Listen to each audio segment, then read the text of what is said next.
गीतदर्शी तीर्थंकर प्रभु महावीर स्वामी जी के चरणों में कोटि कोटि वंदन करने के पश्चात एकाभव अवतारी आचार्य सम्राट पूज्य श्री जयमल जी महाराज साहिब को कोटि कोटि वंदन।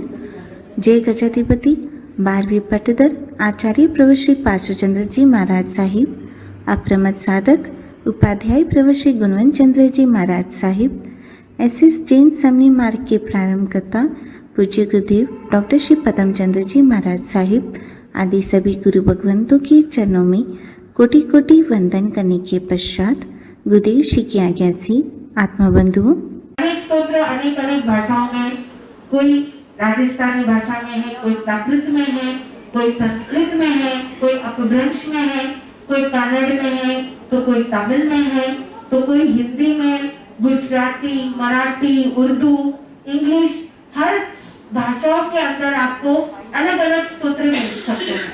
और ये जो भक्तामय स्तोत्र की जो रचना हुई है उसकी भाषा कौन सी है? संस्कृत भाषा। संस्कृत भाषा में इसकी रचना हुई है और इसकी रचना किसने की है? आचार्य मातु।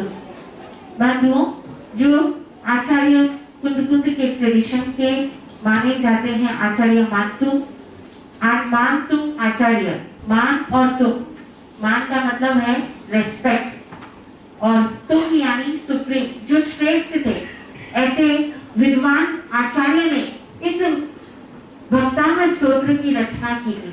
और ये रचना कब हुई, कैसे हुई, इसके पीछे जो घटना है यहाँ पर उल्लेख मिलता है।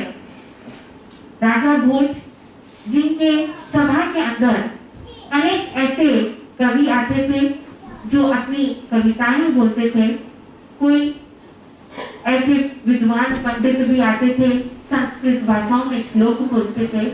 और ऐसे ही एक बार जो सुदत्त था वो अपने पुत्र मनोहर को लेकर राजा भोज के दरबार में आता है। मनोहर की विद्वता को देखकर, वह तो छोटा सा बालक था, लेकिन उसकी विद्वता को देखकर राजा बहुत खुश होता है और उस समय सुदत्त से पूछता है कि आपका ये पुत्र अभी क्या अध्ययन कर रहा है। उस समय राजा ने ये भी पूछा और उसे और क्या क्या आता है।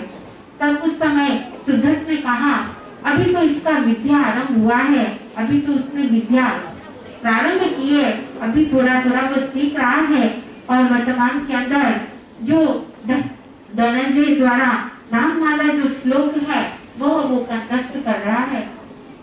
उस समय राजा भोज ने पूछा, धनंजय तो ये बहुत ही बड़े विद्वान संत है और ऐसे संतों के कारण से ही संस्कृत का पूरा प्रसार हो रहा है। उस समय वहां सभा में कवि कालिदास जी थे और एक विद्वान ब्राह्मण वारुची भी था।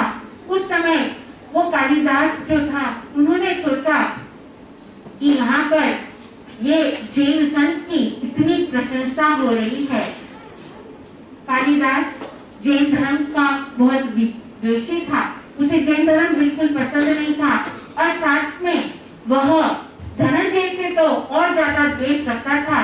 इसलिए उस समय उस द्वेष भावना के कारण से वो किंग राजा भोज को वो कहता है कि आप धनंजय तो क्या, आप उनके जो गुरु हैं मानतुम आचार्य, आप उनको यहाँ पर सभा में बुलाओ और उनके साथ में शास्त्रार्थ करो। राजा ने सोचा बात सही है, हम उन्हें अवश्य बुलाएंगे, क्योंकि धनंजय खुद इतने विद्वान हैं तो उनके गुरु कितने विद्वान होंगे।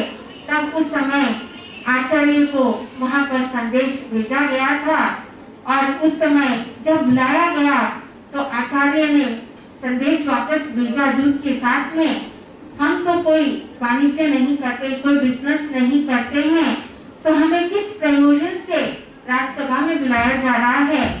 फिर वापस एक बार, दो बार, तीन बार, बार बार, 4 बार उन्हें भेजा गया था। हर बार आचार्य ने इनकार कर दिया। तब उस समय पहले तो विनम्रता से राजा भोज ने भेजा था दूत को, उनको आग्रह किया कि आप पधारे, लेकिन जब बार बार नहीं आया और कालिदास की बातों में जब आ गए थे उस समय उन्होंने कहा कि आप उनको पकड़कर यहाँ पर लेके आ जाओ, और राजसभा में उनको पकड़कर लाया गया। और उस समय कालिदास जी ने पहले ही राजा भोज को सारी उल्टी सीधे बातें बोल दी थी। अब वहां पर जैसे पकड़ के लाए तो वो अनेक जो भक्त थे उन्होंने कहा कि आप अब कुछ बोलिए। राजा भोज ने निवेदन किया कि आप कुछ धर्मोपदेश दीजिए, लेकिन उस समय वे मौन रहते हैं, कुछ भी नहीं बोलते हैं। बहुत आग्रह करने पर भी वो कुछ नहीं बोलते हैं, तो उनको बंदी बनाकर 48 कोठरियों के पीछे उनको बंद कर दिया जाता है। बंधुओं, अब ऐसी स्थिति में 3 दिन व्यतीत हो जाते हैं। मुनि तो शांत थे एकदम, ना तो उनको किसी के प्रति कोई खेद था और ना किसी से कोई भेद था। एकदम शांत में अपने ध्यान में लीन थे। और 3 दिन व्यतीत होने के बाद चतुर्थ दिन वो भगवान आदिनाथ का स्मरण करते हुए उनकी स्तुति प्रारंभ करते हैं।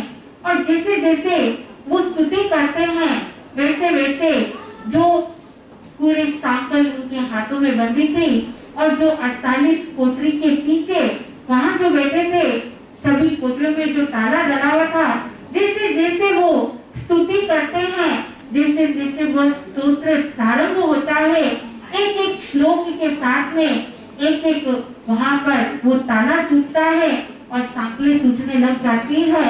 और ऐसे करते करते ये 48 श्लोक होते हैं, तब तक पूरा सारे ताले टूट जाते हैं और फिर वो उस कारागृह से बाहर आते हैं। बंधुओं, जैसे ही वो बाहर आते हैं तब उस समय वहां का दूत सेवक वो जाता है राजा के पास और कहता है वो इस तरह से बाहर आ गए तो पुनः उनको वापस बांध दिया जाता है। लेकिन इस बार वो तो स्वतः ही टूट जाते हैं, वो कोई भी बंधन में नहीं रह पाते हैं। उनके बार बार प्रयास करने पर जब निष्फल हो जाते हैं तो राजा को फिर रियलाइज होता है, उनकी गलती का एहसास होता है और फिर वो जाकर आचार्यों से क्षमा याचना करते हैं। बंधुओं, ये ऐसे जो बंधन था वो सारे बंधन उस स्तुति के प्रभाव से टूट गया था। कहते हैं ये बंधन तो कुछ नहीं है, ये तो बाह्य बंधन है।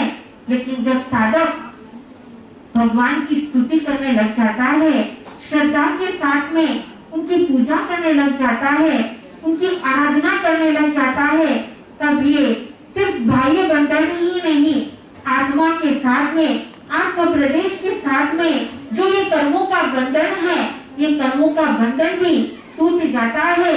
ये 48 बंधन क्या, ये 48 जो ताले थे वो क्या, 148 जो कर्म की प्रकृतियां हैं वो भी सारी टूट जाती है।